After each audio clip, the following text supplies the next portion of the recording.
നമുക്കിപ്പോൾ എല്ലാം കൂടി ഇപ്പം ഇനിയിപ്പോൾ റിലീസെല്ലാം അടക്കാകുമ്പോഴേക്കും ഒരു അറൗണ്ട് 2 CR അടുത്തോളം ബഡ്ജറ്റ് വരും അതിൻ്റെ. എക്സിക്യൂട്ടീവ് പ്രൊഡ്യൂസർ അങ്ങനെ പറയുന്നുണ്ടായിരുന്നു. കാരണം അദ്ദേഹം നമ്മൾ ഇന്ന് സംസാരിക്കുമ്പോഴൊക്കെ നമ്മുടെ സുഹൃത്ത് എന്നുള്ളതിൽ തന്നെയാണ് തുടങ്ങിയതെല്ലാം. അദ്ദേഹത്തെ ഒരു എസ്റ്റാബ്ലിഷ്ഡ് ഡയറക്ടറായിട്ട് നമ്മൾ കണ്ടതല്ല. അദ്ദേഹത്തിൻ്റെ അടുത്ത് ഒരുപാട് പൈസയുണ്ട് എന്ന് കണ്ടിട്ടും നമ്മൾ ചെയ്തതൊന്നുമല്ല. നമ്മൾ അദ്ദേഹത്തിൻ്റെ കയ്യിൽ നല്ല കഥകളുണ്ട്, ക്രിയേറ്റീവ് മൈൻഡ് ഉണ്ട്, നല്ല പ്രൊജക്റ്റ് ചെയ്യാൻ പറ്റുന്ന ഒരാളാണ്. അപ്പം അങ്ങനെയാണ് നമ്മൾ മുന്നോട്ട് പോകുന്നത്. അപ്പോൾ ഇതിലിപ്പം ബഡ്ജറ്റ് കൂടിപ്പോയാലും നമുക്ക് അടുത്ത പ്രൊജക്റ്റൊക്കെ വരുമ്പോഴേക്കും നമുക്കത് കവറപ്പ് ചെയ്യാം എന്നുള്ള ധാരണയിലായിരുന്നു. പക്ഷെ അതിൻ്റെ ഇടയിൽ അദ്ദേഹം പറയുന്ന പല കാര്യങ്ങളും നുണകളിൽ നിന്നും നുണകളിലേക്ക് പോയിക്കൊണ്ടിരുന്നപ്പോഴാണ് പിന്നെ അതുപോലെ തന്നെ നമ്മുടെ എക്സിക്യൂട്ടീവ് പ്രൊഡ്യൂസർ ഇടുന്ന അങ്ങനെയുള്ള പൈസകളൊക്കെ വാങ്ങിയിട്ട് പിന്നെ ചോദിക്കുമ്പോൾ റെസ്പോൺസ് ഇല്ലാത്തൊരവസ്ഥ, കാണാൻ പറ്റാത്തൊരവസ്ഥ എന്നൊക്കെ വരുമ്പോഴാണ് നമ്മൾ ഇപ്പം ഈ പറയേണ്ടി വരുന്ന ഈ പ്രൊമോഷൻ അല്ലെങ്കിൽ അദ്ദേഹം വരേണ്ടതാണ്. അദ്ദേഹത്തിൻ്റെ ഹാർഡ് വർക്ക് ഉണ്ട് ഇതിൻ്റെ അകത്ത്. അദ്ദേഹത്തിൻ്റെയും ഒരു ഫ്യൂച്ചറായിരുന്നു സിനിമ. പക്ഷേ നമ്മൾ മനുഷ്യന്മാർ എപ്പോഴും നമ്മൾ വിശ്വസിക്കണതുപോലെ ആവണമെന്നില്ലല്ലോ. അതുതന്നെയാണ് നമ്മൾ ഈ സത്യം പറഞ്ഞാൽ സിനിമ ഈ സിനിമയിലും ഒരു കഥാപാത്രങ്ങൾ അവിടെ പോയി ചെന്നപ്പെടുന്നതും അവർ വിശ്വസിക്കുന്നവർ തന്നെ അവർ ചതിക്കുന്നതാണ്. അപ്പൊ അത് നമ്മുടെ സിനിമയിലും പ്രൊഡ്യൂസർ അസോസിയേഷൻ നടന്ന ഇഷ്യൂസ് അറിയായിരിക്കുമല്ലോ. പല പ്രൊഡ്യൂസേഴ്സും പറ്റിക്കപ്പെടുന്നു എന്നുള്ളത് ഓൾറെഡി എല്ലാവർക്കും അറിയാവുന്ന കാര്യങ്ങളാണ്.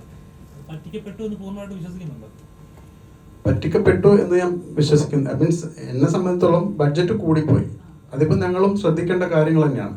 അപ്പോൾ ഞാൻ പറഞ്ഞില്ലേ, നമ്മളിപ്പം ഈ സിനിമക്ക് ബഡ്ജറ്റ് കൂടിപ്പോയി. ഞാനും അദ്ദേഹത്തൊക്കെ ചിന്തിച്ചിരുന്നത് ഈ പടം കഴിഞ്ഞാലും വേറെ പടങ്ങളും നമ്മൾ ബുക്കോ സിനിമ പ്രൊഡക്ഷൻസ് എന്ന് പറഞ്ഞ് ഉണ്ടാക്കിയിരിക്കുന്നത് ഒരു സിനിമ ചെയ്തിട്ട് ഡിസ്പോസ് ചെയ്യാനല്ല.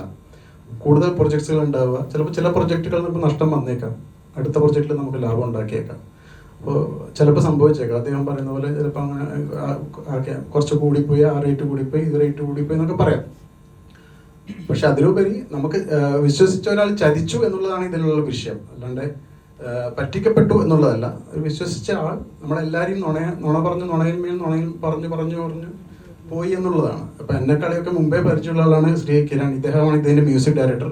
ഇതിൽ 3 പാട്ടുകളാണുള്ളത്. തമിഴിൽ 2-3 സിനിമകൾ ചെയ്തിട്ടുള്ളതാണ്. എന്നെക്കളിയൊക്കെ മുന്നേ പരിചയമുള്ള ആളാണ് അത് നമ്മുടെ ഡയറക്ടറായിട്ട്. പക്ഷേ അദ്ദേഹത്തെ പോലും എത്രയോ കാലമായിട്ട് പരിചയമുള്ള ആളെപ്പോലും അദ്ദേഹം പറഞ്ഞു നുണകൾ പറഞ്ഞ് പറ്റിച്ചുകൊണ്ടിരുന്നു എന്നുള്ളത് വ്യക്തമാക്കിക്കൊണ്ടിരുന്നത് കഴിഞ്ഞ കുറച്ച് മാസങ്ങളിലൂടെയാണ് അത് സംഭവിച്ചുകൊണ്ടിരിക്കുന്നത്. സിനിമയുടെ ടൈറ്റിലും ഞങ്ങൾ SM എന്നുള്ളത് ഷോർട്ടാക്കിയിട്ട്, കാരണം ആ പേര് വെച്ചിട്ട് അദ്ദേഹം വേറൊരാളെ പറ്റിക്കരുത് എന്നുള്ളൊരു ആഗ്രഹമുള്ളതുകൊണ്ടാണ്. അറിയാൻ പറ്റും. ഇപ്പൊ 4 ലാംഗ്വേജിൽ ഇറങ്ങുന്നു, അത് അദ്ദേഹം തന്നെയാണ് ചെയ്യുന്നത്. ആ രീതിയിലൊക്കെ വേറെ പറഞ്ഞു നടക്കുന്നു എന്ന രീതിയിലാണ്. അതുകൊണ്ടാണ് വേറൊരു പ്രൊഡ്യൂസറെ. അതായത് ഇപ്പൊ ഒരുപാട് പേര് പറ്റിക്കപ്പെടുന്നുണ്ട്. ഇങ്ങനെ ഇത് 3 ലാംഗ്വേജസിൽ ഇത് ഇറങ്ങുമ്പോൾ പിന്നെ അതിനുള്ള ചാൻസസ് കൂടുകയാണ് ചെയ്യുന്നത്. അപ്പം ഇങ്ങനൊരു ആവിഷ്കാര സ്വാതന്ത്ര്യം എന്ന് പറഞ്ഞാൽ അദ്ദേഹത്തിന് വേണമെങ്കിൽ കേസ് കൊടുക്കാം. എന്റെ ഒരു വർക്ക് എന്റെ പേര് വെക്കാതെ ഇറക്കി എന്ന് വേണമെങ്കിലും കൊടുക്കാൻ പറ്റുമല്ലോ. തീർച്ചയായിട്ടും. പക്ഷെ അദ്ദേഹത്തിന് അത് ചെയ്യാൻ പറ്റില്ല. കാരണം അതിനേക്കാൾ 4 ഇരട്ടി കാര്യങ്ങൾ നമുക്ക് അങ്ങോട്ട് പറയാനുണ്ട്. ഇപ്പൊ പറഞ്ഞ പോലെ അദ്ദേഹം അനു പറഞ്ഞ പോലെ അദ്ദേഹം വർക്ക് നല്ല രീതിയിൽ ചെയ്തിട്ടുണ്ടെന്ന് നമുക്ക് ആ ഷൂട്ടിന്റെ റഫ് എന്നല്ലാതെ അതിനുശേഷമുള്ള എല്ലാ കാര്യങ്ങളും നമ്മൾ വീണ്ടും അദ്ദേഹത്തിന്റെ ഒരു ഹെൽപ്പ് ഇല്ലാണ്ട് പല രീതിയിലും മുന്നോട്ട് കൊണ്ടുപോയിട്ടാണ് തീർത്തിരിക്കുന്നത്. അങ്ങനെ രീതിയിൽ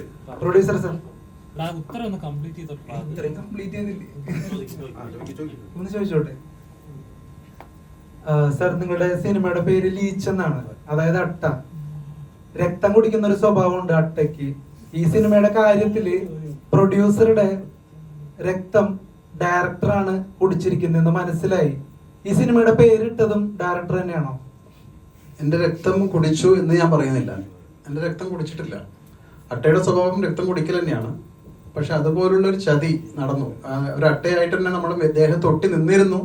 പക്ഷെ ആ ചോര കുടിക്കുന്നത് കൊണ്ട് എനിക്ക് അപകടങ്ങൾ ഉണ്ടായിട്ടുണ്ട്. ഞങ്ങൾ പൈസ സാമ്പത്തികമായ ബുദ്ധിമുട്ടിലൊക്കെ നേരിട്ടിട്ടുണ്ട്.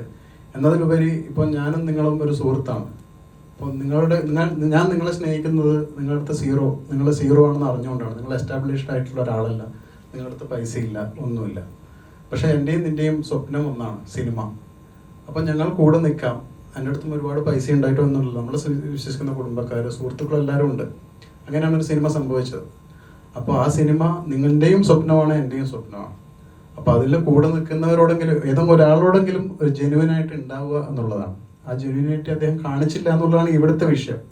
എന്നെ വേദനിപ്പിക്കുന്നതും അതാണ്. എനിക്ക് പൈസയേക്കാൾ കൂടുതൽ നമ്മൾ വിശ്വസിച്ച ഒരാൾ നമ്മളെ ചതിച്ചു, സ്നേഹിച്ച ഒരു അനുജനെ പോലെ അല്ലെങ്കിൽ സുഹൃത്തിനെ പോലെ സ്നേഹിച്ച ഒരാൾ നമ്മൾ പറഞ്ഞ് പറ്റിച്ചുകൊണ്ടേയിരുന്നു. നമ്മളെ പറ്റി വേറെ ആളോട് കുറ്റം പറയുക, അതുപോലെ ഞങ്ങളുടെ കൂടെയുള്ള എക്സിക്യൂട്ടീവ് പ്രൊഡ്യൂസറുടെ നിന്ന് വേറെ എന്തൊക്കെയോ പറഞ്ഞ് അവരെ മകളെ ഒക്കെ സിനിമയിലൊക്കെ അടുത്ത ചാൻസ് കൊടുക്കാം, പുതിയ പ്രൊജക്റ്റ് ഓൺ ആക്കാന്നൊക്കെ പറഞ്ഞിട്ട് ഇങ്ങനെ പറഞ്ഞ് പൈസ ഒരുപാട് വാങ്ങിച്ചു. അത് ഭീമമായ പൈസയോളം അദ്ദേഹത്തിൽ നിന്ന് വാങ്ങിച്ചു കഴിഞ്ഞു.